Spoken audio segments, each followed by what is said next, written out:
today we are working on Psalm 143. One of the uses for Psalm 143 that's real popular is to restore faith. If you are not happy with the idea of the way things are working out, that this will restore faith in the perfect outworking of every situation. Another use for Psalm 143 magically that's very popular is in the healing of physical bodily conditions and pain in the body. And I think that's the direction I want to go today, is physical healing the physical body or the pains of the physical body, using Psalm 143. The way we work Psalm magic is very simple and very effective. We take the psalm in question and we read it out loud all the way through once without stopping. This is known as an incantation. Then we take that same psalm and we go back through it and we just consider it verse by verse, sometimes even line by line. We look at what those words are and we ask ourselves, what are the deeper meanings, the occult meanings, those hidden occult secrets and seeds of magic. And it's through this digging and searching and then applying those seeds to whatever the problem that we brought to the psalm or the goal that we brought to the psalm. It's through doing all that we, in a very real way, take those magical seeds and plant them into the fertile ground of our deep mind, where they, in a very real way, take root and grow, blossom forth, and then bear fruit after their kind. And that's exactly what you and I are going to do together right now with Psalm 143. Hear my prayer, O Lord. Give ear to my supplications. In thy faithfulness answer me, and in thy righteousness. And enter not into judgment with thy servant.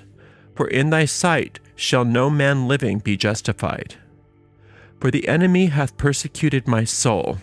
He hath smitten my life down to the ground. He hath made me to dwell in darkness as those that have been long dead. Therefore is my spirit overwhelmed within me. My heart within me is desolate. I remember the days of old. I meditate on all thy works. I muse on the work of thy hands. I stretch forth my hands unto thee. My soul thirsteth after thee, as a thirsty land. Selah. Hear me speedily, O Lord, my spirit faileth. Hide not thy face from me, lest I be like unto them that go down into the pit. Cause me to hear thy loving kindness in the morning, for in thee do I trust. Cause me to know the way wherein I should walk, for I lift up my soul unto thee. Deliver me, O Lord, from mine enemies. I flee unto thee to hide me. Teach me to do thy will, for thou art my God. Thy spirit is good. Lead me into the land of the uprightness. Quicken me, O Lord, for thy name's sake, for thy righteousness' sake, bring my soul out of trouble. And of thy mercy cut off mine enemies, and destroy all of them that afflict my soul, for I am thy servant. Well, my goodness, that's very intense. But that's what physical pain and physical illness feels like. It feels very intense. So let's get to it. Hear my prayer, O Lord, give ear unto my supplications. So the psalm is starting out immediately orienting to the Lord. The Lord is the tetragrammaton, Yud He Vav He, and that for us will represent infinite intelligence and all of the qualities of the divine. There is one. We have to always remind ourselves there is only one. This is not monotheism in that there is one dude named Yahweh up in the sky far, far away from us. It is one in that there is oneness, and that there is only one power, one source, one substance in all the universe, and therefore nothing can oppose it. And so when we come to a psalm like this, when we orient ourselves to this power, this force of the universe, which is pre-gender, that is why we have the faith and the certainty that our spell will work, because there is nothing that can stand against us. One with God is a majority. So hear my prayer, O Lord. So of course God hears our prayer, but we have to, when we start out with hear my prayer, O God, we're not telling God what to do as much as we are reminding ourselves that we have established a very clear line of communication on our side of it. Give ear to my supplications, the same idea there. In thy faithfulness, answer me, and in thy righteousness. So it's interesting because we are looking at the fact that we think about faithfulness oftentimes as something that we need to produce in ourselves, but we're here acknowledging that infinite intelligence is faithfulness. So God has faith in you. God has faith in us. God has faith in the solving of this problem, in the healing of this affliction, in the healing of this pain. So God has faith. So we want the same faith that God already has. And in thy righteousness. So we are having our own faith in God's faith, in God's righteousness. And again, remind yourself what we mean by the term God. It's not a religious term. It's a magical term. And enter not into judgment with thy servant. So we are the servant of God. We are here to serve God, is what that means. And when it says enter not into judgment with thy servant, it is talking about don't judge against us. And when we put things in a negative in the psalm, it's a poetic gesture to affirm its opposite. That's what that means. So we are basically saying that God will never judge against our healing. God will always come through for us because that is the nature of God. For in thy sight shall no man living be justified. So in the sight of God, there is no separation. So any individual ego is immediately dissolved in the midst of God, in the sight of God. And the only thing that is left is truth. So that individuation from our point of view is an illusion, and God has a light that dispels all illusion. Now that doesn't mean that God didn't create you unique, but the self that you created is not something that God created. So God created you as a unique soul. Nobody's like you. Your soul has its own sort of soul print, like a fingerprint. It's completely unique, has its own function. You have everything that you need to function in perfect health, in perfect wealth, in perfect self-expression. All things have already been given unto you. The things that stand in the way in this world here are our own private thoughts, our own private ideas that we have taught each other how to concoct, and those we call egos. And those egos are what dissolve in the presence of God. That's what it means, for in thy sight shall no man living be justified. For the enemy hath persecuted my soul. So the soul here is talking about the deep mind. That's what we're talking about, the subconscious mind. The enemy, meaning that ego mind, that separated self. And what does the ego want to do? The ego has been programmed. It's not an entity. It's a habit of thinking that we all have gotten into. And its function is to prove to us that we are not good, that we are separate. The only way that you can make yourself be distinct from infinite perfection is by finding places where you're not good enough. And one way to do that is by saying, see, look at this pain, look at this disease, look at this affliction. See, you're not holy, you're not good enough, and you are separate from all that which is perfect. So the enemy hath persecuted my soul by drilling those thoughts deep into our minds so that they become part of our unconscious and subconscious mind and create results based on those nefarious thoughts. That's for the enemy hath persecuted my soul. He hath smitten my life down to the ground. And those thoughts, that's what they do. Those thoughts are there. They're not happy until you're dead. They're not happy until they finish proving. And that's the insanity of the ego. The ego is again, it's not an entity, but it wants to believe it is. It's sort of like artificial intelligence kind of gone amok on on ourselves. And what happens is, just like a virus or a parasite or a cancer, it's insane because when it kills the host, it kills itself, right? But that's what the ego is all about. The ego is all about prove that you're not good enough, that you're subject to death, that you are defective in some way, and so it'll do that all the way to the end until you're dead and gone. So that's the insanity of the ego. He hath smitten my life down to the ground. He hath made me to dwell in darkness as those that have long been dead. So that's what our ego mind does, is it tries to teach us that we are the walking dead, that we are not spirit, that we are not souls, that we are not powerful, that we are not children of the infinite. We are just the walking dead, bumbling around, trying to make it through until we die, and then maybe we'll be born again in another life, or maybe we'll just go into eternal oblivion. But that's what the ego is hypnotizing us to believe, is that we have this existence here that is anything but perfect, anything but fulfilled. Therefore is my spirit overwhelmed within me. My heart within me is desolate. And that's a good thing. Sometimes when you respond to the ego with negative feelings, it's sort of like when somebody's really depressed and then they get angry. That anger is actually a sign of some healing happening. And so this idea of, no, I don't want this. That's when your spirit is overwhelmed within you and your heart is desolate. It's just like, no, I don't want this. I'm going to God. Forget you. We're not doing this. We're not playing this anymore. I'm not going to be sick anymore. I'm not going to be in pain anymore. We're done with this. I remember the days of old. I meditate on all thy works. I muse on the work of thy hands. This is a very important magical tool, is the tool of memory. Remembering back when everything was working. Remembering times when you felt good, remembering times when you were happy, remembering times when you felt like you were at one with infinite intelligence and all was well. Using those memories, and then you transfer those feelings onto what's going on here and now. And that's a very potent magical tool.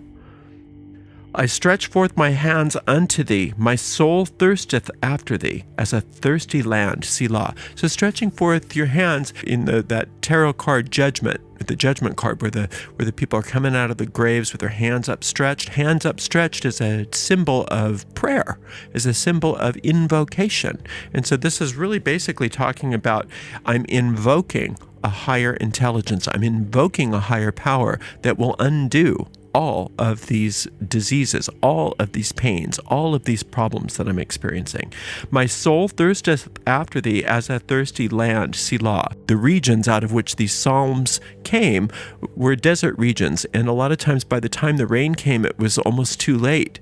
And so this is the feeling of, all I want is rain to quench the dryness of my experience here, this thirsty land. Hear me speedily, O Lord, my spirit faileth, hide not thy face from me. So God doesn't need to be hurried. God's always on time. But we need to remind ourselves by saying, hear me speedily. We need to remember, don't dally in the problem. Don't dally with focusing on the problem. Get your mind on the solution immediately.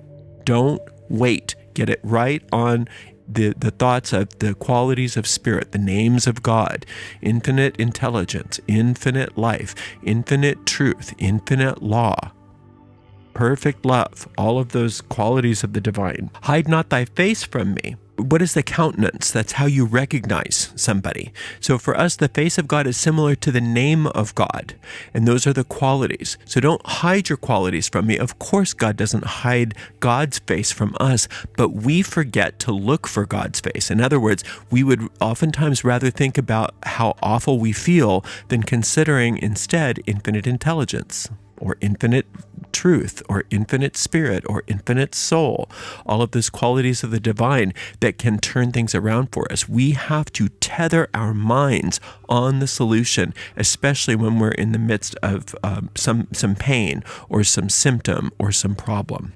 Lest I be like unto them that go down into the pit. Now, the pit is just the place of death.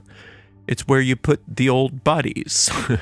And you are not a body. This is so important to understand. This is one of the best parts of this psalm, especially when you're working on physical healing. You are not a body. That's not who you are. If your body dies, you don't. You are eternal. But you have the power to allow yourself to focus your mind on that which is eternal, to allow for the healing of symptoms, the healing of pain in your body. You do have that ability. You do have that right. And that comes from focusing your mind on the eternal rather than on the temporal. So you will never go into the pit. Your body may go into the pit, but you won't. But your body, while your soul inhabits it, can be healed, can be renewed by your soul. Cause me to hear thy loving kindness in the morning, for in thee do I trust. To hear God's loving kindness in the morning is a representation of you're looking forward to the experience of the healing. What will it feel like when you have that relief? What will it feel like to you to have that healing occur? You just imagine that feeling of relief. You imagine that feeling of letting go of whatever the condition is, of that renewal, of that rebirth in the morning. That's another very magical secret there, is you imagine the end result, even in the midst of the pain. For in thee do I trust. So you want to trust in God more than in the illness. You want to love God more than you love your illness. Never make yourself feel bad for being sick. It's not your fault that you're sick. You're not at fault for having symptoms. And you're not, and even if somebody dies, it's not because they did something bad or wrong. It's just what happened. But in the midst of it, rather than focusing on the disease, you're going to focus on God. Now, that doesn't mean you're not going to take your medicine or go to the doctor and do the things that you're supposed to do, but look at where you give your illness or your condition star billing in your life rather than God. That's all this is talking about. The more you can put your love on infinite intelligence rather than on the disease or the problem, the faster that healing can occur. Cause me to know the way wherein I should walk. Now that's very important. What do I do? Where do I go? You could even memorize this, say, cause me to know the way wherein I should walk. Oftentimes you'll get a hint of calling a new doctor or calling a new practitioner or asking somebody that you know that has been dealing with a condition that's gotten over it. What did you do? You will oftentimes be led and guided to certain places or people or situations that can bring about the healing that you're looking for. For I lift up my soul unto thee. And that's important. You don't want to think of your soul as being in the body. You want to think of your soul as being in God. And your body is like a basket. There's an old image in these Middle Eastern cultures of a basket that has a serpent inside of the basket. And that's what we are. We're this serpent power, this kundalini power, this spirit that's walking around in a basket, that's being carried around in a basket. And a lot of times we think that we are the basket, but we aren't. We're the spirit inside the basket. We are the spirit. So you want to remind yourself of that all the time. I am not a body. I'm a soul. And now that I know that, I can put the horse before the cart and allow my soul to heal the body. Deliver me, O Lord, from mine enemies. I flee unto thee to hide me. So deliver me from mine enemies. Mine enemies in this case are the symptoms, are the disease, are the problems, whatever you're bringing it to the psalm. Those are your enemies. You can't deliver yourself. You can't. You don't know how to deliver yourself, or you would have done it. But infinite intelligence can deliver you. And that's what we're asking. We are making a confession here that I don't know how, I'm stuck. I don't know how to get out of this. You help me. And I'm going to put all of my faith in you rather than in my own inabilities to take care of whatever is the problem. I flee unto thee to hide me. So you're fleeing to God to be hidden from the problem. And when we say hide, it doesn't mean like I'm going to hide here and God's going to hide with me and we're both so afraid together about this disease. It means that God is making you invisible to these problems, invisible to these symptoms, invisible to this disease. Teach me to do thy will, for thou art my God. Thy spirit is good.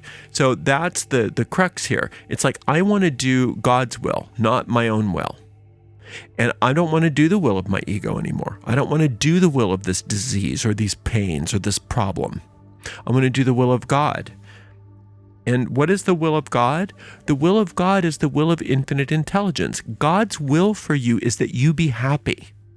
God's will for you is that you be healthy. God's will for you is that you be wealthy and free and filled with self-expression so that you can fulfill all of the desires of your heart that God placed there for you. So all of these other things, they are not God's will. It's not God's will that you be sick. It's not God's will that you be in pain. It's not God's will that you have these problems. God did not create those things. You can't blame God for that. But God does have the ability to help. And so now we are changing. Instead of having our own self-will in this particular circumstance, we are saying, I want to relinquish my involvement in this, and I want God's will instead of this. For thou art my God, thy spirit is good. So the Spirit of God is goodness itself. Lead me into the land of uprightness. In other words, uprightness is righteousness, meaning that I want to live in truth. I don't want to live in illusion. I want to live in your world, infinite intelligence, not in this pseudo world of pain, disease, darkness, war, and evil. Quicken me, O Lord, for thy name's sake. Raise my vibration. Raise my vibration. I don't want to be sitting in these low vibrations anymore. I want you to raise my vibration. I don't know how to raise my vibration. You do. So I'm going to let go and let you raise my vibration. For thy name's sake. So the name of God is the quality of God. You can listen to I've got a couple lectures about the different qualities of God. Or you can look in that basic angel magic course and find all those qualities of the divine. And that's what you want to think of, are those qualities of the divine. That's the name's sake. That's God's name. That's God's nature. For thy righteousness' sake, bring my soul out of trouble. That's really clear, isn't it? Because God's righteousness is God's will, and God's will is that you be happy, you be safe. So God is automatically going to bring you out of trouble. It's not God's problem that you're in trouble, but God is the solution for that trouble, right? God didn't create that problem for you, but God will create the solution for you and has already created that solution for you. And now it's about us turning and aligning ourselves with that will that is already there. So in other words, you are already healed. You are already happy. You are already healthy and wealthy, and you possess all the goodness that you desire. That's already true. Now, what we have to do is release that truth into being by aligning our minds with where that truth is, and that truth is in those qualities of God.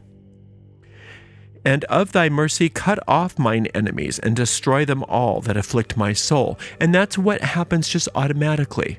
Cutting off the enemies and destroying everything that afflicts your soul is what happens when you turn a light on. All that darkness is cut off.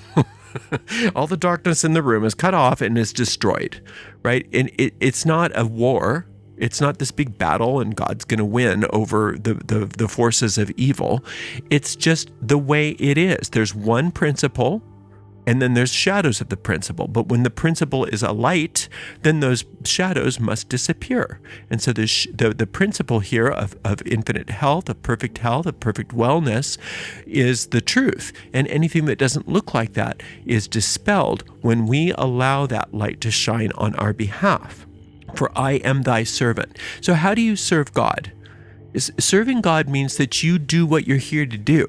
That means that you are here you have specific talents. You have specific things that you're good at. You have specific desires. That's how you serve God, is by doing what you're here to do, by following infinite intelligence's leads, by asking to be guided and led, as it talked about earlier in the Psalm.